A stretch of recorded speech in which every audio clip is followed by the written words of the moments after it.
দুই প্রকার মানুষকে কুরবানির গোশত দিলে সোয়াবের পরিবর্তে আরো গুনাহ হবে। রাসূল সাল্লাল্লাহু আলাইহি ওয়াসাল্লাম স্পষ্টভাবে আমাদেরকে বিষয়টা জানিয়েছেন। একাধিক হাদিস এবং বুখারী এবং মুসলিম শরীফের মধ্যেও এই হাদিসটা বর্ণনা করা হয়েছে যে দুই প্রকার মানুষ আছে এমন, যাদেরকে কুরবানির গোশত দিলে আমার কুরবানি কবুল হবে না এবং সোয়াবের পরিবর্তে গুনাহ হবে। এর প্রথম নম্বরে রয়েছে যারা কসাই, যারা গোশতটাকে বানায়, এই গোশতটাকে যারা কাটে তাদেরকে মজুরি হিসাবে, পারিশ্রমিক হিসাবে আপনি গোশত দিতে পারবেন না। তারা যেহেতু পরিশ্রম করেছেন, কষ্ট করেছে, এর জন্য তাদেরকে পারিশ্রমিক দিতে হবে, তবে গোশত নয়। আপনি তাদেরকে টাকা পয়সা বা অন্য কোনো চুক্তি তাদের আপনি দিতে পারবেন, কিন্তু ওই কুরবানির পশু থেকে আপনি তাকে কিছুই দিতে পারবেন না। আমাদের সমাজে অনেকে দেখা যায় যে কুরবানির সারাদিন কাটাকাটি করছে, তাকে 4টা পাও দিয়ে দিল বা 2টা পা দিয়ে দিয়েছে, মাথাটা দিয়ে দিয়েছে, গরু ভুঁড়িটা দিয়ে দিয়েছে, এরকম একটা শর্ত দিয়ে আমরা তাদেরকে কাজে নিয়োগ দেই। আল্লাহ রাসূল সাল্লাল্লাহু আলাইহি ওয়াসাল্লাম বলছেন, লা ইউতা ওয়া লা ইউতা ইল্লা লিজাযারাতিহা শাইআ। পারিশ্রমিক হিসাবে তুমি কুরবানির গোশত তাকে দিতে পারবে না, তবে হ্যাঁ অবশ্যই সে যেহেতু গরিব, সে যেহেতু অসহায়, এজন্য তুমি অন্য 10 জনকে যেটুকু গোশত দিয়ে থাকো ওইরকমভাবে তুমি তাকে দিবে, কোনো সমস্যা নেই। কিন্তু সে পারিশ্রমিক হিসাবে তোমাকে অবশ্যই মূল্য দিতে হবে। মূল্য পরিশোধ করার পরে তুমি তাকে অন্য 10 জনের মতো একটু গোশত তুমি তাকে দিয়ে দিলে কোনো সমস্যা নেই। আমাদের সমাজে দেখা যায় অনেক বাড়িতে ভুঁড়ি সাফ করতে পারে না, এর জন্য পাশের বাড়ির কোনো মহিলাকে ডাক দিয়ে, গরিব মানুষকে ডাক দিয়ে বলে, তুই এটা সাফ করে দিই, তুই অর্ধেক নিবি, অর্ধেক আমাকে দিবি।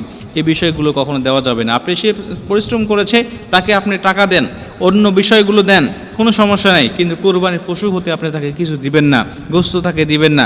আপনি তাকে বলে দিবেন, ভাই তুমি আমার গোশতটাকে বানাবে সারাদিন, অবশ্যই তোমার সারাদিন একটা পারিশ্রমিক আছে, একটা দাম আছে, আমি তোমাকে কত টাকা দেব তুমি বলো, তুমি আমার কাছে টাকা চেয়ে নাও, আমি তোমাকে কুরবানির গোশত হতে তোমাকে দেব না। অন্য 10 জনকে যেমন দেই আমি ঠিক অনুরূপ তোমাকে দেব। বেশি আশা তুমি আমার কাছে করবে না, বেশি আশা করলে তুমি আমার কাছে টাকা চেয়ে নাও যে কত টাকা তুমি নিবে, কিন্তু গোশত তুমি বেশি আশা করতে পারবে না। কেন? আল্লাহ রাসূল আমাদেরকে নিষেধ করেছেন হাদিসের মধ্যে, বুখারীতে, মুসলিমে, অন্যান্য বিভিন্ন কিতাবের মধ্যে হাদিসটা বর্ণনা করা রয়েছে। 2 নম্বরে এই পশুটিকে যারা জবাহ করে, বিশেষ করে ইমাম মুয়াজ্জিন, আমাদের মতো হুজুররা যারা, এরা পশুটাকে জবাহ করে, দেখা যাচ্ছে অনেক জায়গায় এই জবাহ করার জন্য, জবাহ করার কারণে দেখা যাচ্ছে সমাজের মধ্যে হুজুরের জন্য আলাদাভাবে গোসল নয় যে সে জবাহ করেছেন, এজন্য তাকে আলাদাভাবে একটা ধরা হয়, একটা নির্দিষ্ট মাপ, যে এই মাপে তাকে দিতে হবে মজুরি। সে জবাহ করেছেন, সে জবাহ করেছে, এজন্য আপনি আলাদা করে তাকে দিতে পারবেন না। সে জবাহ করেছেন, ইমাম, সে মুয়াজ্জিন, সে জবাহ করেছেন, তাকে আলাদা হিসাবে আপনাকে অবশ্যই টাকা দিতে হবে। আপনাকে অবশ্যই পারিশ্রমিক হিসাবে টাকা দিতে হবে। আপনি গরু প্রতি 1000, 2000, 5000 যা যেমন পারেন আপনি দিয়ে দিলেন, সমস্যা নাই।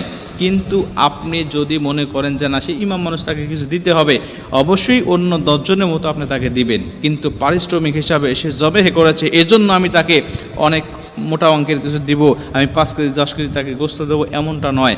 আপনি অন্য 10 জনকে যেমন দেন সেই অনুরূপভাবে দিবেন। আর জবাহ করার জন্য আপনি পারিশ্রমিক হিসাবে তাকে অবশ্যই আপনি মূল্যটা পরিশোধ করবেন। এই 2টা ব্যক্তিকে আপনি পারিশ্রমিক হিসাবে আপনি দিতে পারবেন না। অন্য কোনো ব্যক্তিও যদি এই কোরবানির গোশতের জন্য পরিশ্রম করে, পারিশ্রমিক হিসাবে গোশত দিবেন না। অন্য 10 জনকে যেমন দেন ঠিক তেমন দিবেন, বেশি কিছু দেওয়ার চেষ্টা করবেন না, তাহলে হয়তো আপনার উদ্দেশ্যটা বাতিল হয়ে যেতে পারে। যেহেতু আল্লাহ রাসূল সাল্লাল্লাহু আলাইহি ওয়াসাল্লাম আমাদেরকে জানিয়েছেন, আলী রাদিয়াল্লাহু তাআলা তিনিও বলেছেন যে নবীজি আমাকে নিষেধ করেছেন, এর জন্য আমি পারিশ্রমিক হিসাবে মূল্য দেই, তাকে আমি কখনোই গোশত দেই না। অন্য 10 জনকে যেমন দেই ঠিক তেমনই দেই, বেশি কিছু তাকে দেওয়ার চেষ্টা আমি করি না।